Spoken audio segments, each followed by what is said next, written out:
Back to news 78వ స్వాతంత్ర దినోత్సవ వేడుకల సందర్భంగా సూర్యాపేట జిల్లా కోదాడలో భారీ జాతీయ జెండా ర్యాలీ నిర్వహించారు. పాఠశాల కళాశాల విద్యార్థులు కలిసి పట్టణంలో ర్యాలీ ఏర్పాటు చేశారు. 200 అడుగుల జెండాతో పట్టణంలో ర్యాలీ కొనసాగింది. కార్యక్రమంలో ప్రభుత్వ అధికారులు, ఇండియన్ మాజీ సైనికులు, పలు కాలేజీల యాజమాన్యాలు, విద్యార్థులు పాల్గొన్నారు. ఈ జెండా నిలబడటానికి, ఇది పడకుండా కింద పడకుండా నిలబెట్టడానికి నా సైనికులు ఇప్పుడు ఎప్పుడు చనిపోవడానికి సిద్ధంగా ఉన్నారు. మేరా జవాన్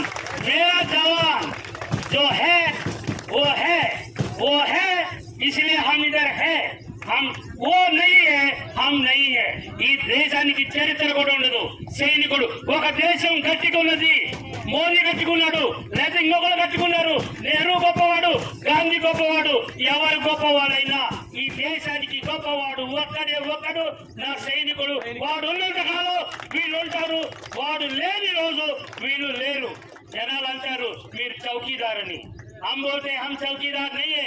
चौकीदार जब गोली का आवाज सुनता है तो भाग जाता है. जवान ऊंचे उठा के चैलेंज करके मैं आता हूं.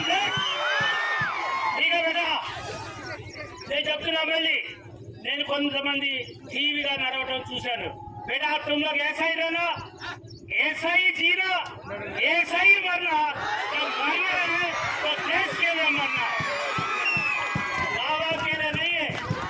जो मेरा जवान जो मेरा बच्चा है वो उधर मरता है, उसका जगह के लिए नहीं मरता, उसका जगह के लिए कोर्ट के लिए नहीं जाता, उसका जगह के लिए पुलिस स्टेशन नहीं जाता. वो तुम्हारा जगह, हमारा जगह. वहाँ कुछ पेड़ नहीं है, पौधा नहीं है, किसी काम का नहीं है. वहाँ झंडा फहराने के लिए यही झंडा जान देता है.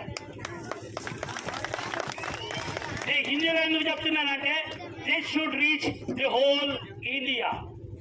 People should know